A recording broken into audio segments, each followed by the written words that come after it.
بسم اللہ الرحمن الرحیم۔ ایک مرتبہ میں دہلی جا رہا تھا۔ راستے میں مجھے دیر ہو گئی۔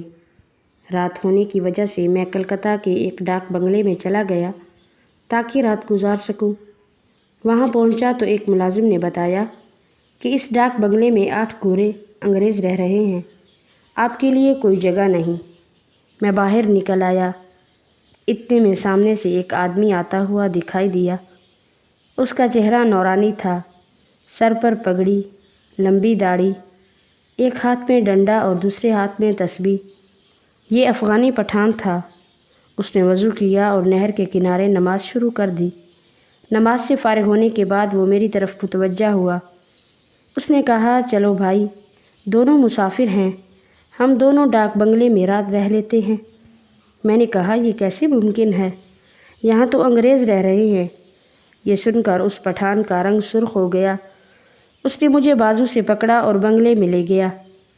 بنگلے کے ملازم نے بہت شور مچایا، مگر پٹھان نے سب سے بڑے کمرے میں اپنا اور میرا بستر لگا دیا۔ اتنی دیر میں 6-7 انگریز بنگلے میں داخل ہوئے۔ بڑے کمرے میں 2 افراد کو دیکھ کر کرنل غصے سے دھاڑا، یہ کون ہے؟ اور تو کون ہے؟ پٹھان نے ڈنڈا لہراتے ہوئے کہا۔ کرنل سہم گیا۔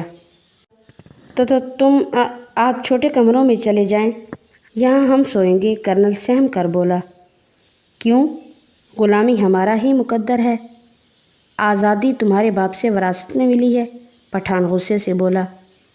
یہ سن کر انگریز بھیگی بلیوں کی طرح چھوٹے کمروں میں چلے گئے۔ کچھ دیر بعد دوبارہ کرنل ہمارے پاس آیا۔ اب اس کا لہجہ شریفانہ تھا۔ وہ بولا، جناب، وہاں جگہ نہیں ہے، کیا میں آپ دونوں کے ساتھ اسی کمرے میں سو جاؤں؟ اس بات پر پٹھان نے اسے اجازت دے دی۔ اب وہ پٹھان کے قریب ہی لیٹ گیا تھا۔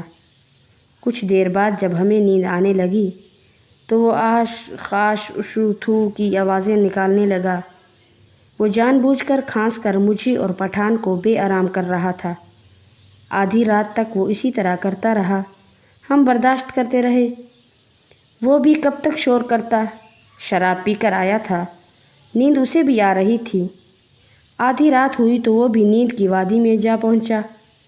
اب بہادر پٹھان نے مجھے اٹھایا اور انتقامی ترکیب سمجھائی۔ دونوں اللہ اللہ کا ذکر بآوازیں بلند کرنے لگے۔ کرنل اوں آ کر کے انگڑائیاں لینے لگا۔ اس کے بعد پٹھان نے نعرہ تکبیر لگایا۔ میں نے نعرے کا جواب دیا۔ پھر پٹھان نے جہاد کے موضوع پر تقریر شروع کر دی۔ جہاد کے موضوع پر تقریر سن کر ایک تو کرنل کی نیند جاتی رہی، دوسرا وہ پٹھان سے اور زیادہ خوف زدہ ہو گیا۔ یو آر ویری کلیور، تم بہت چالاک ہو، کرنل جھلا کر بولا۔ اس کے بعد کرنل نے یکدم ایک چھلانگ لگائی اور پٹھان کو داڑھی سے پکڑ لیا۔ پٹھان نے اچانک کرنل کو جھٹکا دیا اور داڑھی چھڑوا کر بجلی کی طرح اس کی کمر پر پہنچ گیا۔ پیچھے سے بازو پکڑ کر اپنا گھٹنا پوری طاقت سے کرنل کی کمر پر دے مارا۔ وہ چیخ مار کر گر پڑا۔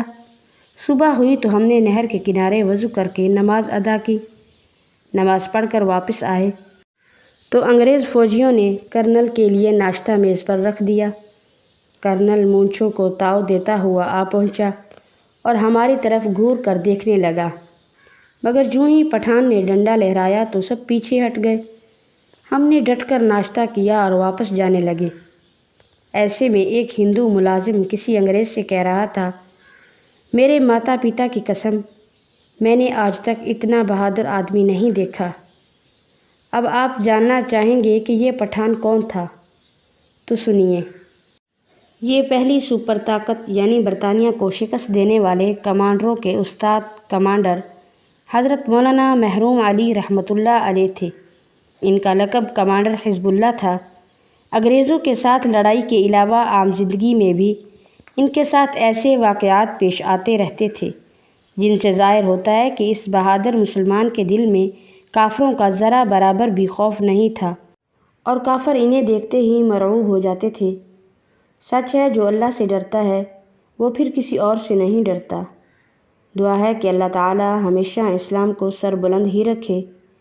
اللہ تعالی مجاہدین کو فتح دے کامیاب کرے۔ تمام ناظرین سے گزارش ہے کہ سب مل کر دعا کریں۔